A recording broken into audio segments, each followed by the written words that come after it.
Let's see here. Good morning, Rotarians. Thank you so much for joining us. This club meeting is called to order. Shortly, I'll be sharing my screen and leading us through another fun presentation to direct the conversation. Periodically, I'll bring the screen down so that we can see each other's beautiful and friendly faces and have more dialogue. Feel free to speak out as you would in an in-person meeting, but if you're not using your microphone, be sure to put yourself on mute, or maybe I'll do it at the cost of a club fine. All right, and here we go. Screen sharing happening now. Okay, so welcome everybody to the Fortuna Sunrise Rotary Club meeting for October 7th, 2020. That is volume 15 of my presidential year. We have an amazing Rotary Club, and I am so thankful to be a part of it. And at this time, I'm going to bring down the screen share, and I'm going to introduce some of our guests. Let's see, we have our speaker today, Ben Horner, coming all the way from Switzerland and was an exchange student in our club. Make some noise or... Hello, everyone. Thanks for joining us, Ben. Hello. Thank you for having me. Yeah, we also have Allison Stanfield this morning, who's a rebound from Taiwan, and also Rotex, heavily involved with Rotex. So give it up for Allison. Hi, everyone. Thanks for joining us. Dawn Winterholm, also a guest this morning. Thank you, Dawn. We've got Kelly and Tom Herman coming. So past Fortuna Sunrise Rotarian Kelly Herman and Tom from the Noon Club in Fortuna here. We also have Diana Rios from the Noon Club, or as they like to be called, just the Fortuna Rotary Club. And we have, speaking of their club, they're out in force today. We have the president of that club, Brian Gonzalez. Oh. Do one last, thank you so much for joining us, everybody. What a packed house, awesome. Okay, I think I got everybody back to the screen share. Yeah, here we go. Okay. We were on mute. So everybody else has a red symbol. All right, so at this time, we typically be doing the flag salute, but since the meeting is virtual and we don't want to look at everybody's bellies as they stand up to salute the flag, we're gonna tell a little American history lesson. Did you know that on this day in 2001, Barry Bonds hit his final home run of his season, creating a new record, breaking 73 home runs in one season, and that was against Dennis Springer of the Los Angeles Dodgers. Woo! Back there, yeah. Sports. Inspirational message of the day.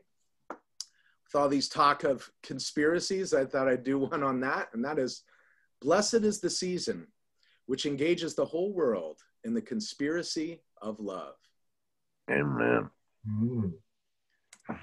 And the 4-way test this morning, we're going to send it over to Scott Downey. All right. Is it the truth?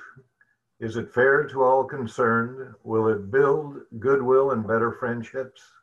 And will it be beneficial to all concerned? Well done. Thank you. Thank you so much. All right.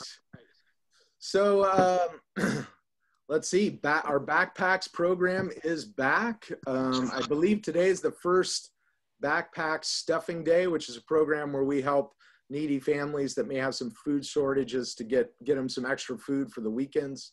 And Steve Garrison, I believe, is doing the packing, but pretty soon we'll start putting out a sign-up list and getting people involved with that. Steve, you got any additional words? No, that's exactly right. It starts today. Look for the Sign Up Genius email probably this weekend. Beautiful. Thank you so much.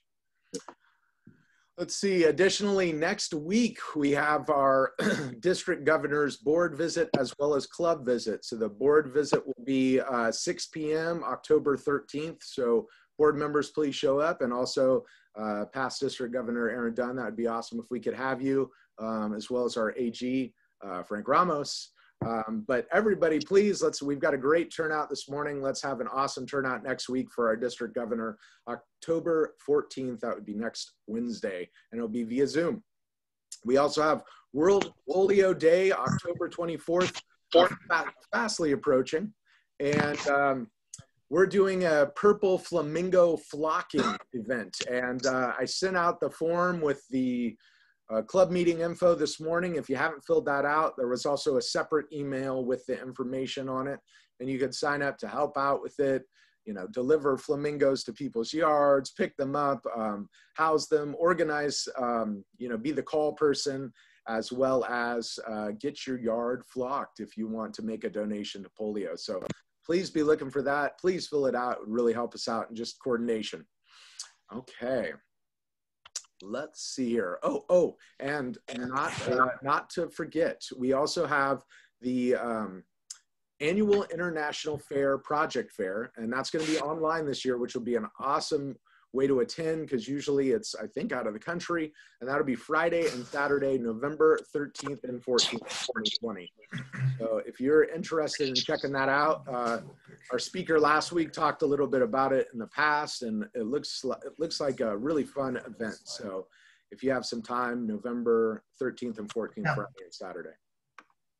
I'm gonna pull down the screen share, and I'm gonna ask if anybody out there has anything that they'd like to share with the club. Any? How about we pass it to Ross probably for the. Actually, let me. I think Sal Kenichi has something to share with the club. Correct, Sal? Sal. Well, I guess there are a lot of things I could share, Ross, but I think you probably are referring to the fact that we delivered 2 cords of firewood to Don and Linda Wise. Thank you. I was going to say Lisa. To Don and Linda Wise's house in Eureka yesterday. They purchased those 2 cords of wood at a seafood boil auction back in January. And then of course, COVID hit and things sort of were on the back burner for a long time. But anyway, yeah, got that delivered yesterday. They were very appreciative. And now Don's got a lot of work to do stacking that in the backyard. Thank you. Awesome. Thank you, Sal. Oh, and I also see we have a Rotarian from Ferndale Club joined us this morning, Lenny Lund. What's up, Lenny? Hey. Thanks for joining us, buddy. All right, we'll pass it over to Ross Raleigh. He's going to do the foundation ramble, as he calls it. And I think I've enabled screen share for you there, bud. So if you want to share a video or something. I will get to that in just a second. Yeah, you know, I started thinking about it. It's, well, actually, we could make it. Hold on just a second. Hang on. You're going to screen share, you say. Hang on, everybody. Hang on. Just hold up, everybody. Boss sounds just the same virtually as he does in person. Hey, Simon, am I sharing right now? Or do I have to hit share? You have to click the share. You have to initiate it on your end. So there should be a green button. You'll click screen share. Okay, screen share. Great. Okay, there it is. Awesome. There you go. Woohoo. Okay, Aaron, I heard that. Yes. Okay, hold on, everybody. This is what makes it more exciting. Each of us, there are moments that define us. Moments when we fought for what we believe. When we push the boundaries to the unknown. Moments that remind us of a past we cannot accept, and that create within us the desire to take a stand and do something. 30 years ago, polio was claiming the lives of hundreds of thousands of children just like me. There was a vaccine that could help stop it, but it wasn't reaching all of us. Until you decided to step in and do something. You decided to find a way to reach us all, no matter where in the world we might be. It all started with one small project, and 6 million children were saved from polio forever.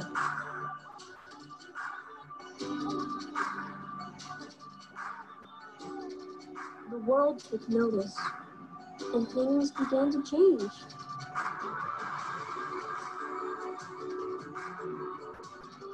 On streets, on trains, planes, boats and bicycles, over deserts and rivers, mountains and valleys, through jungles and war zones, you never stopped.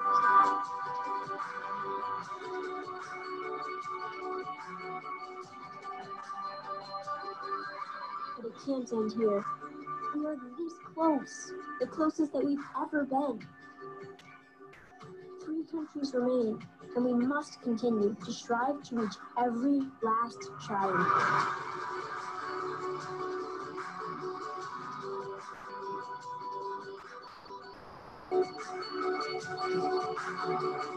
Because every life truly does matter.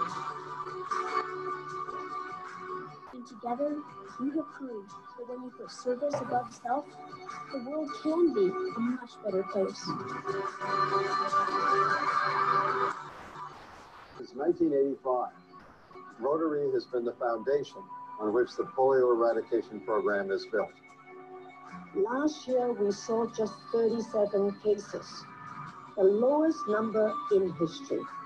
Thanks to your efforts, more than 16 million people are walking today who would otherwise have been paralyzed. Thanks to your vision, humanity is on the verge of one of the greatest public health achievements in history. While our work is not yet done, the remarkable dream that you had 3 decades ago to tackle one of the world's greatest public health challenges, the end of polio, is nearly a reality. Thanks to you, we truly are this close to ending polio. Thanks to you, we are truly this close to ending polio.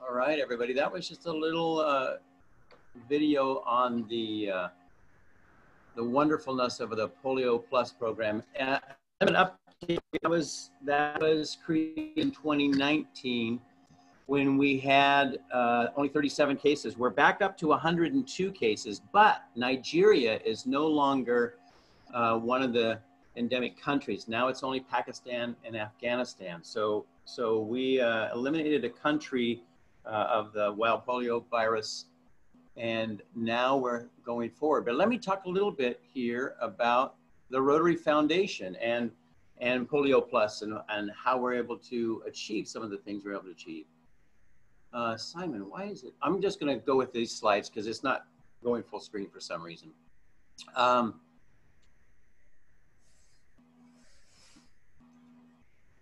Okay, there we go. And Rotary truly is a premier international service organization. As Rotarians, we see challenges in our towns and we take action in various ways, just like Bob and the Noon Club are working on the playground, keeping in the materials in the playground and creating ideas and fashioning them together. It's the Rotary Foundation that helps us fund these, along with so many multiple projects around the world.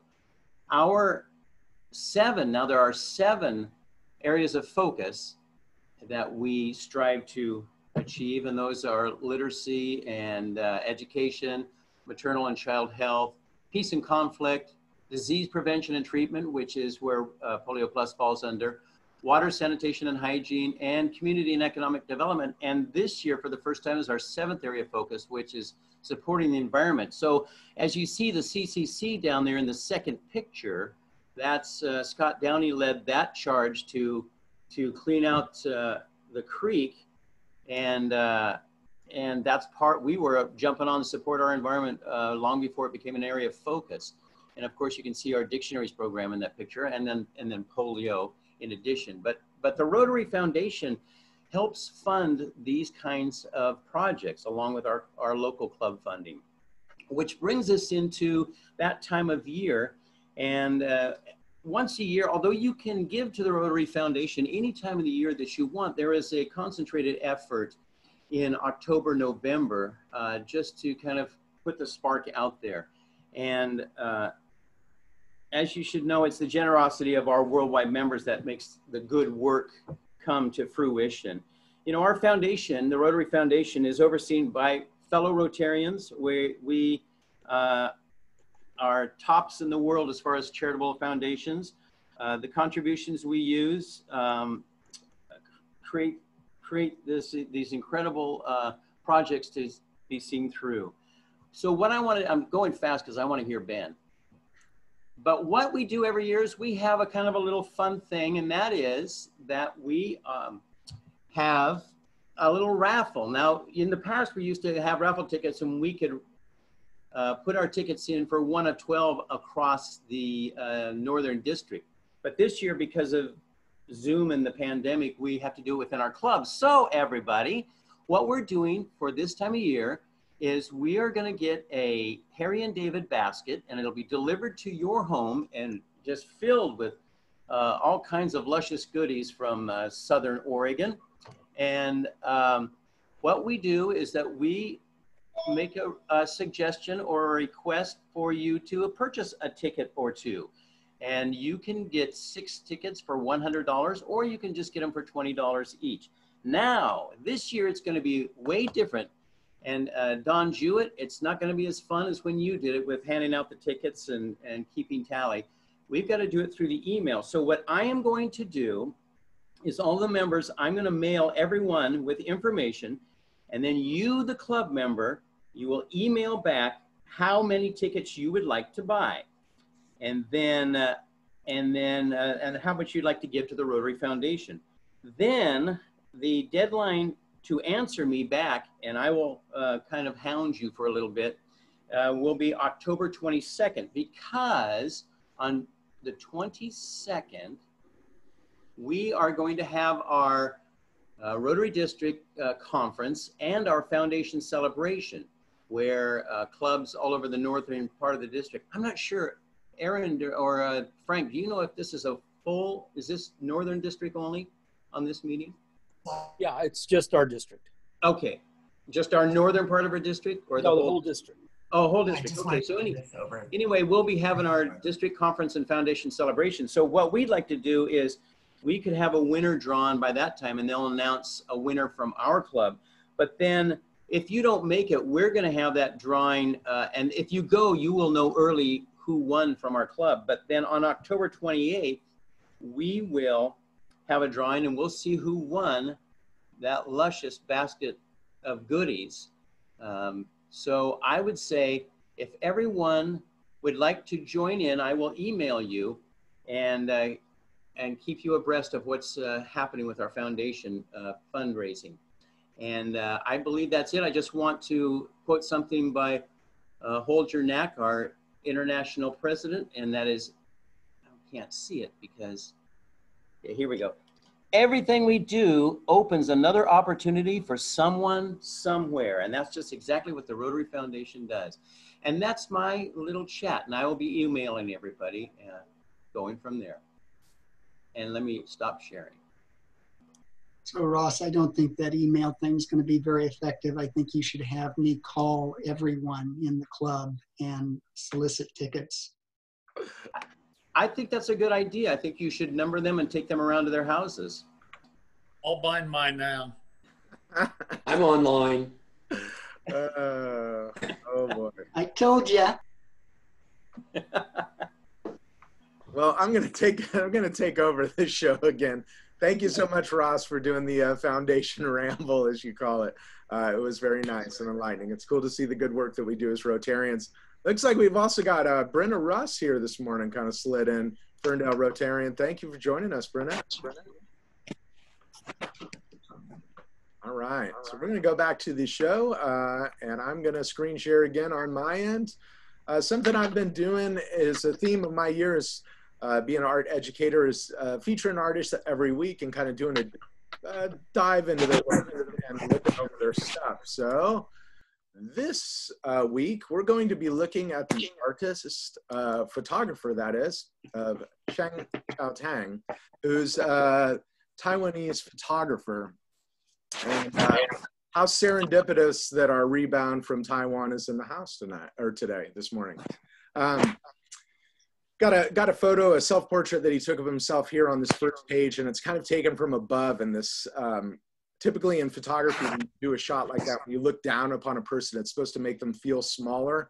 And I think it's really interesting that he did this in the self-portrait, because in interviews with them where they've hit him with all these accolades on how great he is, a lot of times he directs that and says, you know, I really don't think I'm that special, and I really am just having fun doing what I'm doing. And you see that with creative people a lot, is they don't do it for a lot of merits and you know, trumpet blowing and stuff like that. It's more something that just feeds their soul and keeps them going. So let's look at some of his work, huh? Let's see if I can get the slide here to move to the next one. I can. All right. So he was born in 1943, November 17th in Taiwan. And he is one of Taiwan's most representative photographers. During the 1960s, in a conservative society of Taiwan, Chao-Tang was a college student, profoundly moved and influenced by the social realist works in literature and surrealism painting. And if you aren't familiar with surrealism, it's kind of like, the best way to describe it is when you're coming in and out of a dream and things just aren't perfectly real, and things don't totally line up and make sense. He's published a series of absurd works that expressed his sense of ridiculousness and desolation. And he found the camera as a way to direct way to relive his oppression as well as release his rebellious energy. And you can kind of see that in some of these pieces. We've got this juxtaposition of like a Mickey Mouse character, a young kid wearing a Mickey Mouse mask, and very clear in the picture. And then we've got somebody moving past, creating this movement and blur and motion in it. And then a bunch of businessmen kind of sitting on the rocks, which is a weird juxtaposition of all these suits, but in a kind of rougher atmosphere. And I think it's a self-portrait. It's got this kind of mirror over the face, which is causing this weird distortion. And so you can see this kind of dreamy quality to his works where things don't really line up. Surrealism. So he's known primarily for his black and white street photos. And last week I got pegged for my love of the color red. So I thought I would dip into another color that I really like, or the lack of color, and that's black and white or monochromatic. You know, these black and white street photos, they reflect the strange, absurd reality and unexpected everyday moments.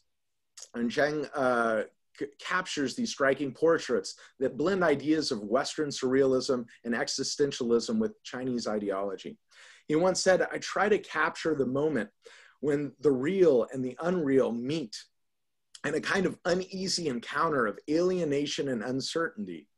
And when he was asked why he photographs things, he replied, "To solve the external boredom of internal emptiness." His career has spanned over 50 years and has encompassed photography, television programs, documentary films, and dramas. His work not only has put us in touch with the pulse of his age, but also a far-reaching witness to history. Besides his own work, he has organized, edited, and written books on Taiwanese photographers and photography. And he also does a lot of outreach work with the youth, inspiring and working with young photographers. And we see some more of his work here. This really dark silhouette piece with this like white face jutting out of a doorway there is just beautiful. And then I thought the man riding the bike was extra appropriate in the COVID times with the plastic bag over his head. And then somebody with that blurred, like almost slower shutter speed, blurred movement photography with this just gorgeous hand-painted sign with some kind of characters all over the person's face in the background. And for the last slide of this, I typically call on a Rotarian to give us a little bit of a critique, discuss the medium, and tell us what they think about the work. And I think I'll call on Rotarian Jennifer Renner. I think I saw her there with Mary Goodell. Jennifer, can you unmute that mic? If possible. Are you still with us? Good morning, Simon. Good morning. Dr. Jennifer Renner, tell us a little bit about this untitled photo by Chang Chao-Tang. Oh, I don't know. Can I phone a friend? Yeah, sure. Sure, it'll cost you more, but you can do that. Oh, I don't know, Simon. Okay. Mary? No.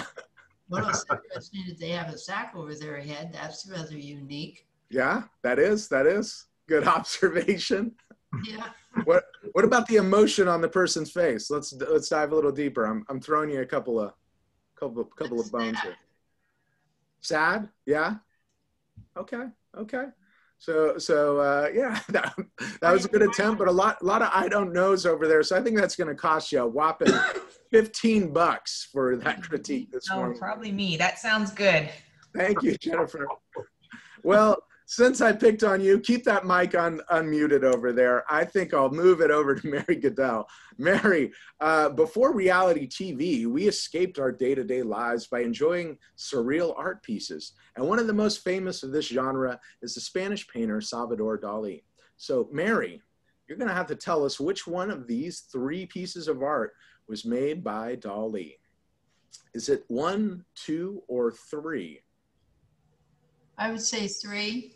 3. That is wrong, unfortunately. That's I in the Village by Marc Chagall. So nice try. That'll be a $5 fine. I think I'll pass it over to John Sapper. You think you can guess this? You got 50-50 chance. 1 or 2.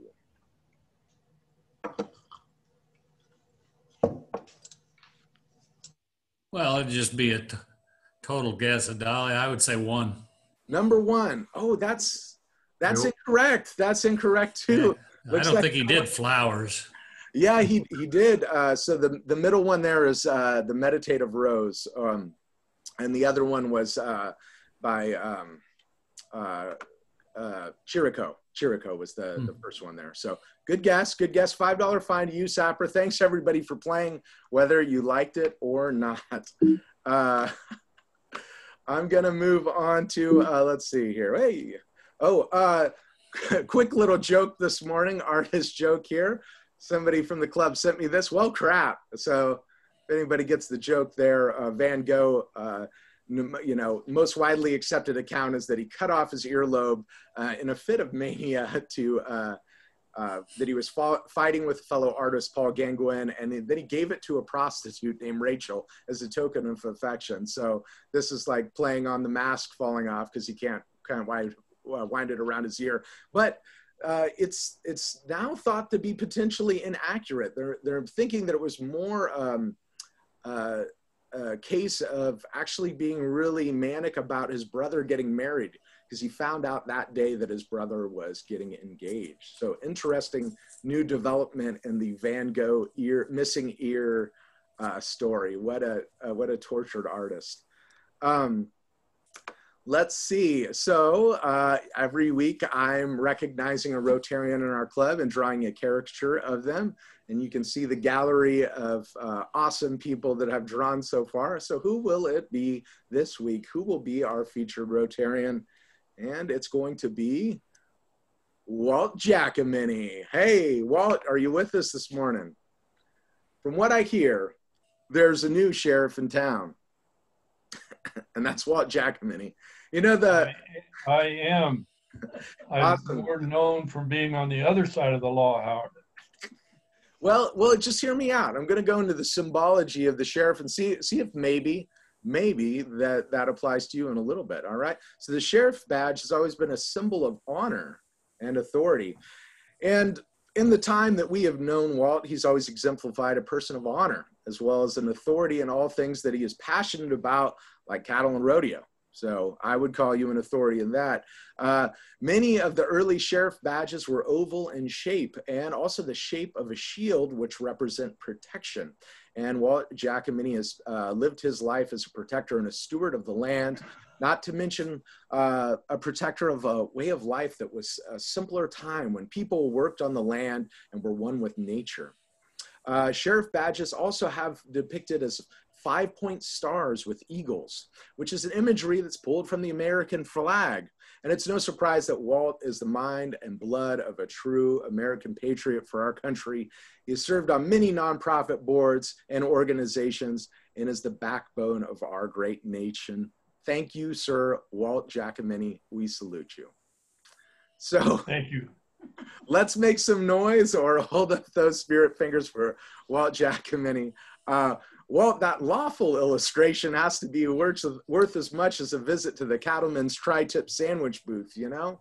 Maybe a $20 fine? That works. All right, thank you, sir. We appreciate it. And moving this show right along, we're going to go to our weekly presentation, and I'm going to stop the screen share and pass it over to Program Chair Erin Dunn to introduce this week's presenter. Great. Thank you, President Simon.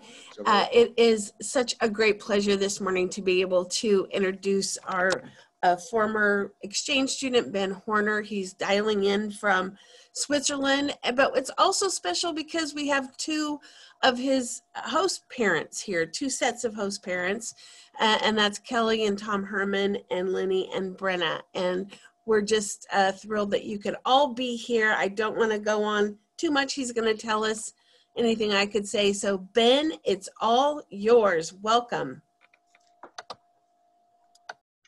Thank you, Erin. So let me share my screen. I brought a little presentation. Do you all see it? Yes. All right, great. So for the ones who don't know me, I was an exchange from 2016, 2017 in Fortuna. When I got here in 2016, I was more like this kind of guy. And I would say I grew a lot. I was 16 at this point. Yeah, so what do I do 4 years later? Well, now I start with the same presentation as that I've started in one of my first Rotary meetings when I was an exchange. As you might know, I live in Switzerland, which is actually not Sweden. It's the country in the middle of Central Europe. I still live in the same town with my family. It's a really small town, so it wasn't of any different in where I was on exchange. So let me talk briefly about the school system here in Switzerland that you can understand what I will talk about later. So what we do here is when we are 4 years old, we go in kindergarten, and then primary school, middle school, and then high school is not mandatory for everyone. The mandatory part ends after middle school. But I went into high school, and that's why I was also able to go on exchange. When I was at the meeting in 2016, I said about my career plans that I would want to graduate high school and study aviation and combine this with becoming a pilot. Well, it turned out a bit differently, or at least for now. So when I went back in 2017, back to Switzerland, after graduating American high school, I went back in Swiss high school for another 2 years. I laid the focus in law and economics. Since I had this on my exchange, I was in this subject, which is mandatory for all seniors. I thought it was really interesting, so I chose to focus on this also over here. And then in my final year, I chose like a second type of focus in computer science, which are then both economics and computer science became some of my interests. Part-time, I worked as an administrative assistant at a local bank here in Switzerland. I would say it's comparable with Redwood Capital Bank. Yes. So I brought two pictures with me from graduation in 2019. So as you know the graduation in the US, so I didn't have to show you that. So in Switzerland, it's a bit different. First of all, it's in a church, which is just like old buildings we have. And as you can see on the left side, over here, it's not really important that we have like the senior class. We have like very small classes, so you always move from one classroom to the next one with the same class. So here it's more about the like my class and not the senior class. That's also this picture here. There is no like cap and gown, it's just normal wear. Yeah. So after I graduated high school, there is military service, which is mandatory for everyone over here. You can choose the function you want to be in. I chose to be, this is translated, specialist in the domain of frequency monitoring and reconnaissance. It's difficult to explain, so I won't explain it. Generally, you just have to do a basic training, which takes 4.5 months. So that's what I did last summer and fall. And then you have these repetition courses where you go back in and you serve for another, for the same amount of time, but split up over several years. Yeah. In November of last year, I then was for the first time like completely free to do what I wanted to do. So I always had in mind to go to university, but in Switzerland you can't start in the spring semester. The university only starts with fall semester. So I had to, or I found a job at the same company or the same bank which I worked before. I worked as a junior business analyst at their IT department. This is it's like a daughter company, you could say, of this bank, where they developed the first open banking platform of Switzerland, and they strive to improve it obviously all the time, and then they sell it to other banks in Switzerland, may it be internet banking and mobile banking platforms, as well as other services for fintechs. So then I had to figure out, well, what university do I want to go in? Little story here. So, I mean, yeah, you can have a look at the rankings. Then you see a lot of nice universities. But then I asked myself, well, is it possible to study at the university for less than $1,000? Well, yes, there is. If you go a bit down in the ranking. It was not really this story why I chose this school, but it's still a nice flex for Swiss universities. So I chose computer science as my major. Right now I'm in the undergrad program, which takes 3 years. That's a bit different to the US. But if you sum up high school or just your entire school period with this bachelor's degree, it amounts the same in the US and in Switzerland. So we just have 1 year less at university, but at high school we do 1 year more. So yeah, that's what I currently do. I have lectures and all of that great stuff. Obviously, right now it's a bit different with COVID also over here. A lot of classes, as you can see on the right side, are at home. You just stream the video and then yeah, you stay at home. But there is still the opportunity to go to school, not to class, but like this is in a library on the left side where you can do your own studies. As you can see, face masks over here in Switzerland, they're widely spread. In this state where I go to school, which is Zurich, it's mandatory to wear masks indoors. So if I enter the school building, I wear one. But then, for example, here in the library at the workstation, I can just take it off because the seating is not very tight to each other. So what do I do for fun? I really like hiking.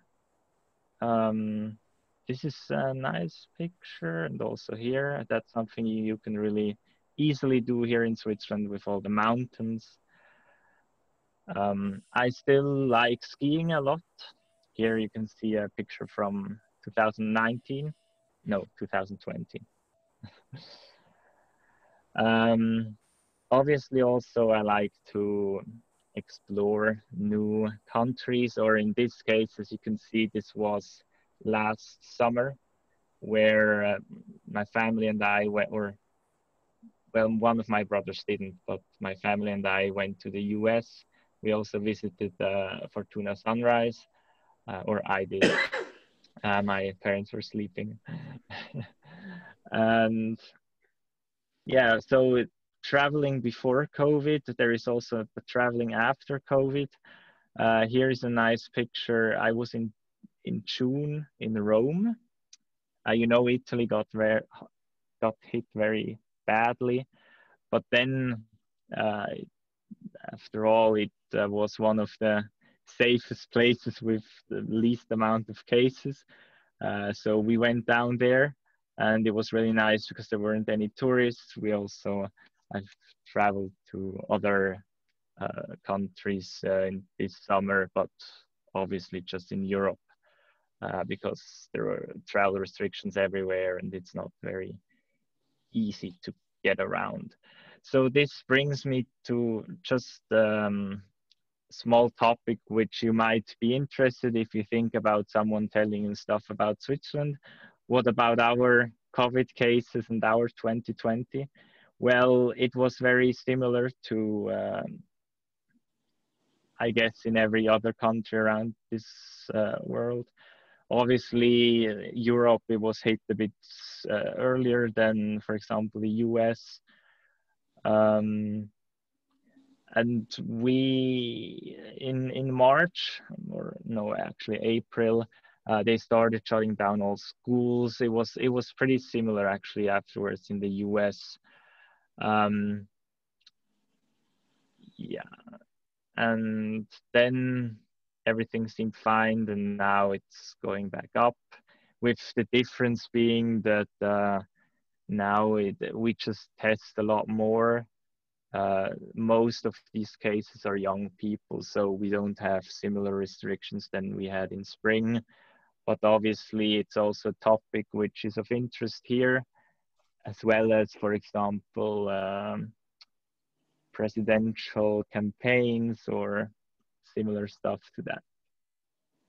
So that was all. If you have any questions, comments, I think right now will be the best time. And if not, I think Simon can take it from here. Yeah, thanks so much for speaking with us this morning, Ben. How about any club members have any questions for Ben? Hey, Ben, do you still, are you still an aviation hobbyist? Are you able to go and fly still or dabble in that world? Well, I don't have a license, so I can't go and fly, but I'm still an aviation enthusiast, and I also plan to getting a license, but since I'm now a regular student, it's not really financially feasible to do a license. Hey, Ben, so you've kind of shifted your focus a little bit into more of a technology field. Is there any, I mean, I know it's a bit out, but is there any proposed or potential careers that you're thinking about getting into with the schooling? No, there is no particular job. It's obviously somewhere in the sector of computer science. But I mean, before the university started, I was able to see different stuff in computer science, and I'm now excited to learn much more about it.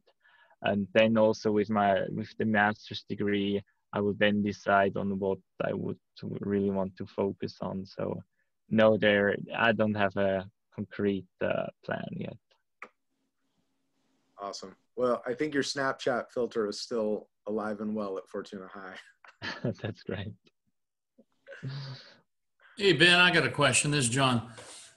You did some months of your country's military service, you were saying, you know, and for a long time, Switzerland, you know, has been known as a place of refuge in times of conflict and war and that. And you had like basic training, and then there's some a repetition after that, you say, for a period of time. How long are you formally engaged or involved with military service there in well, Switzerland? Officially you're enlisted for 10 years. So 10 years. Normally Wow. You start with 19, and even if, for example, now if you do with 19 the basic training, and then you do a repetition course every year after, then you're like done with 26, you would be. But then you're still part of the military. You just don't do any courses anymore. So if they need people, they will get them. So, I mean, that's also maybe something which is special. I mean, it might not be the most advanced technology that we have, but there are obviously a lot of people which are active in the military corps.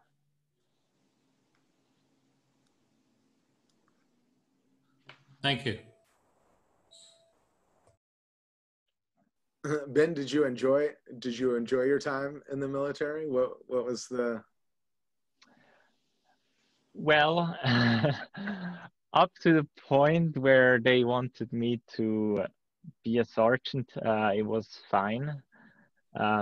Afterwards, not anymore. So I'm also not part of the military anymore because of that.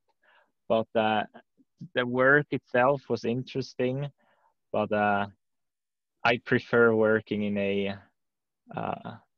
what would you say that? In Germany, you would say in like a civil company. Okay. Not in a, I don't know how you say that. Awesome. Any other questions for Ben this morning? Thank you so much for coming and joining us all the way here in America. What time is it there? It's 4:50. Okay. In the afternoon. In the afternoon. Awesome. Thank you so much. We really appreciate it. It was great catching up and seeing your face, and that smile is just one of a kind. So thank you so much. All right. Yeah, and everybody's applying. This is if you're hearing impaired, if you hold up both your hands and wiggle them, that's a sign of applause. So it's the easiest way to do it on Zoom. So thank you, everybody. All right, we're going to do our drawing, and then we'll get everybody out on their days. So first, a ticket. Let's see here. Who's going to be the winner of Untold Fortunes? $140. $140. Sal Kenichi, this could be you. You could be the winner. All right. Let's see. Oh, no, I'm still just not getting it. Fine Master. Guess Fine Master, Sal. So. Okay. Digging up the dirt. Digging up the dirt. I'm experienced. Yep. I'm ready for that. We'll figure it out. Do you want to do it like ASAP next week, or you want to wait a little bit? I think I'm going to need some time to prepare, Simon. No worries. Just let's keep in touch. All right. We'll see if we can, rack up some big money. Yes, yes, yes. So And be prepared, people. I love it. I love it. And hey, just a casual reminder too, if I have done your caricature in the past, that does not mean that you're free from another recognition. I've got some creative ideas as I work my way through the club of what to do next, because there's more club meetings than members. So yeah, get ready for that. Anything else for our club, for the district, the world in general, or the good of all? Anybody got any final thoughts? Hey, thank you, Ferndale Rotary members and Fortuna Rotary Club members, for joining us. Woo!